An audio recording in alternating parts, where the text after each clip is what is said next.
George had always been the kind of man people relied on. He was steady in a way that didn't need to be announced, the kind of steadiness that showed itself quietly over time. You could see it in the way he showed up every morning at the same time, coffee in hand, greeting the security guard by name before walking into the building he had worked in for over 2 decades. He worked in customer service, the kind of work that rarely drew attention when everything was going well, but quietly held everything together when things were not. He had spent years calming frustrated customers, solving problems that were not always his fault, and making sure people left a little less angry than when they had arrived. At home, he was the same way, a husband who listened more than he spoke, a father who showed up to every school event, every game, every moment that mattered. He did not make big promises, he simply did what needed to be done. Over time, that became his identity, dependable, reliable, consistent. George never thought much about it. He believed that if you gave your time, your effort, and your loyalty, it would mean something, not in a dramatic way, but in a quiet, steady way that built a life. And for a long time, it did. He built a routine, a rhythm, the kind of life that did not look extraordinary from the outside, but felt stable on the inside. It was the kind of life where you stopped worrying about the ground beneath you because it had always been there. Until one morning, it wasn't. That morning felt like every other. He woke up before the alarm, as he always did. The house was quiet. He moved through his routine without thinking. Shower, coffee, a quick glance at the news. His wife was still asleep, and he let her rest. On his way out, he paused for a moment, looking at the hallway where family pictures hung, years of birthdays, graduations, and small moments captured in frames. He did not know why he paused. He just did. Then he left. The office felt normal when he walked in, the same lights, the same desks, the same low hum of people starting their day. He nodded to a few coworkers. Some nodded back. Some did not look up. That was not unusual. He sat down, placed his coffee on the desk, and turned on his computer. There was an email waiting for him. It was from his boss. The subject line was short and neutral, the kind that did not raise alarm. He clicked it without thinking. At first, he did not fully understand what he was reading. The words were polite, carefully written, formal. Due to restructuring, it said. Position eliminated. Effective immediately. It took a few seconds for it to register. He read it again, slower this time, as if the meaning might change if he gave it enough attention. But it did not. George sat there, staring at the screen, while the office around him continued as if nothing had happened. Phones rang, keys clicked, quiet conversations moved in the background. No one came over. No one said anything, because no one knew. And maybe that was the hardest part. He looked around the room, the same place he had spent years of his life, the same people he had worked beside, the same desk he had sat at day after day, solving problems, helping others, doing what he believed mattered. And now, in a single email, it was gone. Not slowly, not gradually, just removed. He did not feel anger right away. It was something else, a quiet confusion that settled deep in his chest. He had done everything right.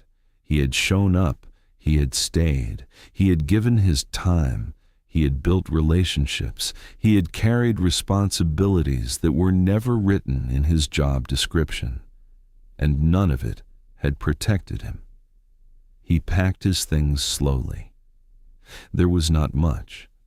A framed picture of his family, a coffee mug his daughter had given him years ago, a few papers, small things that had quietly made that space his. As he placed them into a box, he realized something he had never thought about before. Nothing in that office belonged to him, not really. Not the desk, not the role, not even the time he had given. On his way out, he passed co-workers who had no idea what had just happened. Someone asked him if he was heading out early. He nodded and said, "Yeah, something like that." They smiled and went back to their work. The drive home felt longer than usual, the same roads, the same turns, but something had shifted. The routine that once felt stable now felt uncertain. He thought about his family, about how he would explain it, not the facts, those were easy, but the feeling. How do you explain to someone that everything you believed would hold you steady did not? When he got home, the house was quiet. His wife was sitting at the table. She looked up and said he was home early. He paused for a moment and said, "Yeah." She studied his face and asked what happened. He sat down across from her, and for a moment he did not speak, not because he did not have the words, but because saying them out loud would make it real. Finally, he said he had received an email that morning and that they'd let him go. She did not respond right away. She just looked at him, not in shock or disbelief, but in a way that said she understood more than he expected. They sat there in silence, no dramatic reaction, no raised voices, just two people trying to absorb something that did not make sense. Later that evening, George sat alone in the living room. The house was quiet again. He looked at his hands, hands that had worked for years, hands that had built a life, provided for his family, carried responsibilities without complaint. For the first time, he felt something he had not allowed himself to feel before. Not failure, not regret, but something deeper, a realization that it was not about him. It was never just about him. The system he had trusted, the structure he had believed in, the idea that loyalty and effort would be recognized, it had changed, or maybe it had always been this way, and he had just never seen it clearly. He thought about all the years he had given, all the moments he had stayed late, helped others, stepped in when needed, and how, in the end, it had come down to a single email. No conversation, no acknowledgement, no pause. That was when it settled in, not all at once, but enough. People did not leave the way they used to. They did not transition. They did not get phased out over time.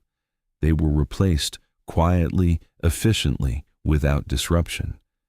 And once he saw it, he could not unsee it, not just in his own story, but everywhere, in the way jobs changed, in the way people were treated, in the way everything kept moving no matter who was left behind. George was not angry. He was not even bitter. He was aware.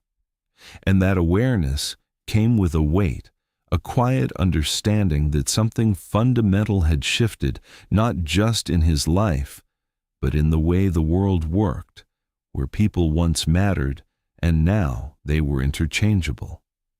And that realization stayed with him, not as a moment, but as something he would carry forward, because once you see that, you cannot go back to believing things are the same. And maybe that was the hardest part, not losing the job, but realizing it was never really his to keep. People had always been replaceable, but not like this, not this fast, not without an advance notice and maybe enough time to find a new job. And maybe that's what changed the most. It's not that people stopped mattering, it's that the world stopped acting like they ever did.